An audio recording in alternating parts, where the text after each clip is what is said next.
Bom dia mais uma vez, Thiago. Bom dia a todos que acompanham o Jornal da Manhã.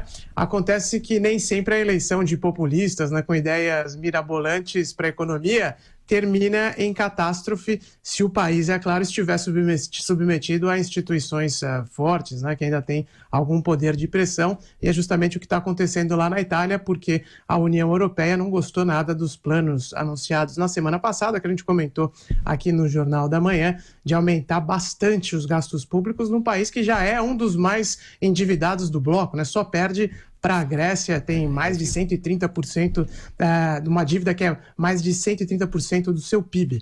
E aí o novo governo italiano, formado pela Liga e também pelo Movimento 5 Estrelas, tinha passado a proposta de elevar o déficit do PIB em 2,4% no ano que vem e manter esse nível de gastos, né, pelos próximos 3 anos.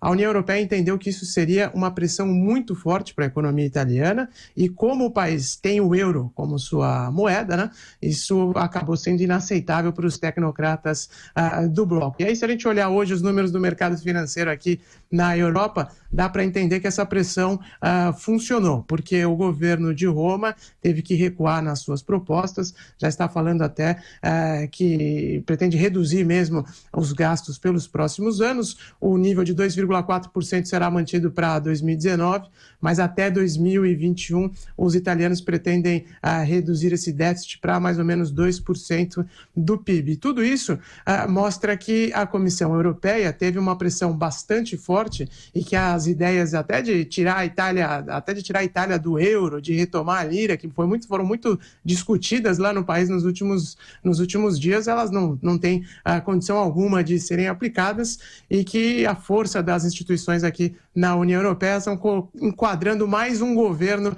que tentou fazer algo diferente aqui na Europa. Foi o que aconteceu lá na Grécia com o Syriza, né, o governo de extrema esquerda eleito pelos gregos no momento de quase catástrofe econômica na Grécia. Acabou que o governo de extrema esquerda teve que se curvar à União Europeia e os italianos já começam a viver isso também com essa enquadrada que foi sofrida, que foi aplicada, né, pela Comissão Europeia nos últimos dias. Então a conclusão é que onde há instituição e establishment de verdade, é assim que funciona, né? O voto popular não necessariamente dita as regras e os tecnocratas acabam prevalecendo quando é necessário. É o que a gente está vendo lá na Itália agora, Thiago. Não, é verdade, Ulisses. É interessante a comparação que você fez entre a Itália e a Grécia, né? Porque a Grécia, inclusive agora recentemente, até o primeiro-ministro grego colocou até uma gravata, né? Porque ele não usava gravata.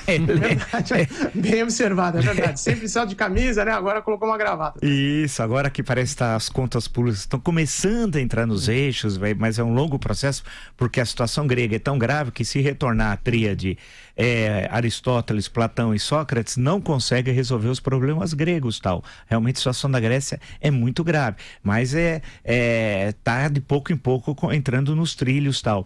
Agora, o caso da Itália são as aventuras populistas, né? Na eleição você promete, fala que vai fazer, mas tem a realidade, né? Com os números não adianta. Nos números você não vai encontrar ideologia, você vai encontrar o resultado necessário que no caso da Itália, o equilíbrio das contas públicas, que é um problema também muito antigo. Agora, o que chama atenção na economia italiana é a dificuldade de um crescimento sustentável, razoável, né? As taxas sempre são muito baixas e é um país que também está envelhecendo, né?